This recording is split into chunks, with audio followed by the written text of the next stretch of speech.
নমস্কার বন্ধুরা, অনিতাস কিচেনে তোমাদের আবারও স্বাগত জানাই। কেমন আছো সবাই? আশা করি সবাই ভালো আছো। আজ আমি তোমাদের দেখাবো অসাধারণ স্বাদের একটি রেসিপি। মাত্র 2টা ডিম দিয়ে কিভাবে 8 জনকে এইভাবে রান্না করে খাওয়াতে পারো। ঝটপটের রেসিপিটা একবার বানালে বাচ্চা থেকে বয়স্ক সবাই কিন্তু আঙুল চেটে পুটে খাবে। তো চলো আমরা দেখে নিই। আমাদের এই রেসিপিটা বানানোর জন্য প্রথমেই লাগছে একটা বাটিতে কিছু সংখ্যক আটা দিয়ে নিয়েছি। এটা দিলে কিন্তু ডিমটা ভালো ফুলবে। অনেকেই কিন্তু এই ট্রিক্সটা জানে না যে ডিমের মধ্যে আটা দিলে ডিমটা ভাজি করলে কিন্তু ফুলে বড় হয়ে যায়। তো এটা দিয়ে কিন্তু তোমরা মাত্র একটা ডিমে অনেকজনকে খাওয়াতে পারো। তো আমরা এখন দেখো এর মধ্যে দিয়ে দেব একটুখানি হলুদ, একটু নুন দিয়ে এর মধ্যে আমরা একটা ডিম দিয়ে কিছু সময় ফেটিয়ে নেব। ডিমটা এভাবেই তোমরা চামচের সাহায্যে সুন্দর করে ফেটিয়ে নেব এবং একটি ফ্রাইং প্যানে তেল গরম করে এর মধ্যে কিন্তু তোমরা সেই ডিমটা ঢেলে দেবে। অনেকেই আছে ডিমের মধ্যে পেঁয়াজ মরিচ কুচিয়ে দেয়, কিন্তু আমি এটাকে শুধু নুন এবং হলুদ দিয়ে ফেটিয়ে এখানে অমলেট করব। তো এখন আমরা এটাকে এদিক ওদিক একটু এপাশ ওপাশ করে নেব যাতে এটা ছড়িয়ে বেশ বড় হয়ে যায়। এমনিতেও ফুলে বড় হয়ে যাবে। তারপরেও এখন আমরা এটাকে এভাবে পাটিসাপটার আকারে ভাজ করে নেব। একটু লাল লাল করে ভেজে ছুরির সাহায্যে এভাবেই আমরা যে কয়জন লোক সে কটা টুকরো করে কিন্তু কেটে নেব। তো আমিও কেটে নিয়েছি, এই দেখো।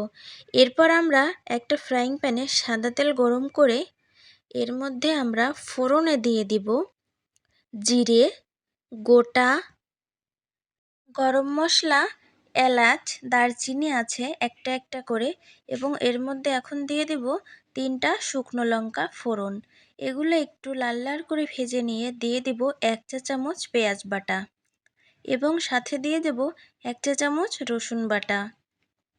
দিয়ে এগুলোকে একটু ভালোভাবে নাড়িয়ে নেব যতক্ষণ না ব্রাউন কালার চলে আসে। তো এভাবেই আমরা আস্তে আস্তে ভাজতে থাকবো। যখন দেখবে একটু ব্রাউন কালার চলে এসছে তখন তোমরা এর মধ্যে দিয়ে দিবে 1 চা চামচ জিরা বাটা এবং 1 চা চামচ কাশ্মীরি লঙ্কা বাটা। আমি কিন্তু এগুলোকে সব পাটায় আজকে বেটে নিয়েছি। বাটা মশলায় খেতে কিন্তু জাস্ট অসাধারণ লাগে, তোমরা সেটা সবাই জানো। তো দেখো এভাবে কষে নেব। এরপরে দিয়ে দিব এখানে 1/2 চা চামচ হলুদ গুঁড়ো এবং এখানে দিয়ে দিব 1/2 চা চামচ লবণ। এটা তোমরা স্বাদ মতোই দেবে, তোমাদের যতটুকু তোমরা রান্না করবে ততটুকু দিয়ে নেবে। দেখো এখন তেলটা ছেড়ে আসলে এর মধ্যে আমরা একটু পরিমাণ জল দিয়ে দেব।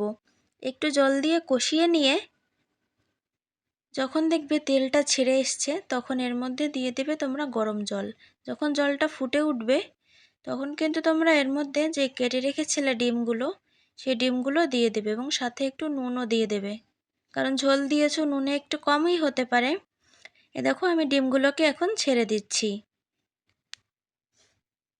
এভাবে ডিমগুলো সব দিয়ে দিলাম। 2 থেকে 3 মিনিট তোমরা মিডিয়াম আঁচে এভাবে রান্না করবে। যখন দেখবে ঝোলটা একটু গাঢ় হয়ে গেছে তখন তোমরা ওপর থেকে একটু গরম মশলা ছড়িয়ে গরম গরম সার্ভ করে নেবে ডিমের এই অসাধারণ ভাপা রেসিপিটা। তো আমি এখন রেসিপিটি নামিয়ে নিচ্ছি। তো এরকম অসাধারণ সব টিপস পেতে আমার পেজটিকে আজকেই তোমরা সাবস্ক্রাইব করো এবং আমার রেসিপিটি তোমাদের কেমন লাগলো এটাও কিন্তু অবশ্যই কমেন্ট বক্সে জানাবে। ততক্ষণ তোমরা ভালো থেকো, সুস্থ থাকো। এতক্ষণ আমার সঙ্গে থাকার জন্য অসংখ্য ধন্যবাদ।